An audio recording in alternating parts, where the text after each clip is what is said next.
to have you with us today for this meditation. We really one announcement.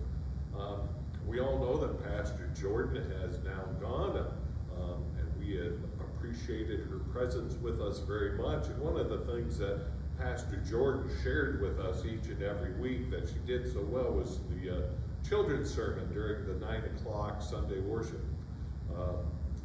So my question is, if you would like to do that, or even not every Sunday, but if you're willing to do a children's sermon every once in a while, just let me know and we'll get you scheduled and we'll let you we do appreciate your participation in it. I'm happy to do them.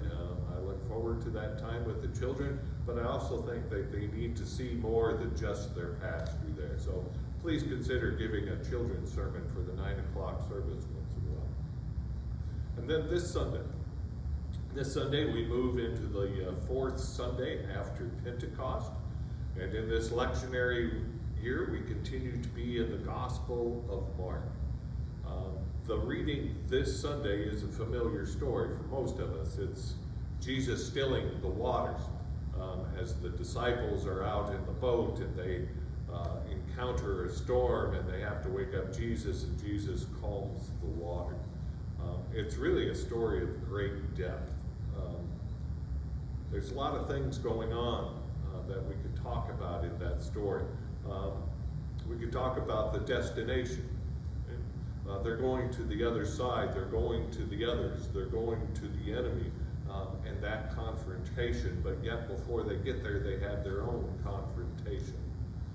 We could ask the question, does Jesus really calm the storm, or does he calm the disciples?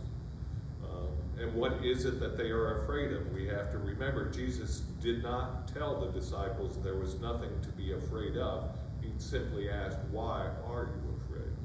So what are those fears that come into our lives and those chaotic moments, and do we find peace in there with our faith? So there is a lot of depth here, but really what I'm thinking about right now is in the Gospel of Mark, in the 4th chapter. We just had Jesus tell 4 parables. And I invite you to go back and read Mark 4, read those 4 parables. And then as we talked this last Sunday, those parables are really not meant to be understood, but they are meant to be lived. So what happens in the Gospel of Mark, after Jesus tells those 4 parables, we now get into 4 events or 4 miracles that are Jesus living out the parables. The parable of the sower matches up really well with the parable with the miracle on the sea, with Jesus calming the sea. So I invite you to read that chapter again, to find the connections between the miracles and the parables, and then ask yourself, how is it that I can live those out? How is it that they occur in my life? How can I deepen my faith because of those parables and those miracles? So good meditation, and I wish you well in your reading and in your thoughts.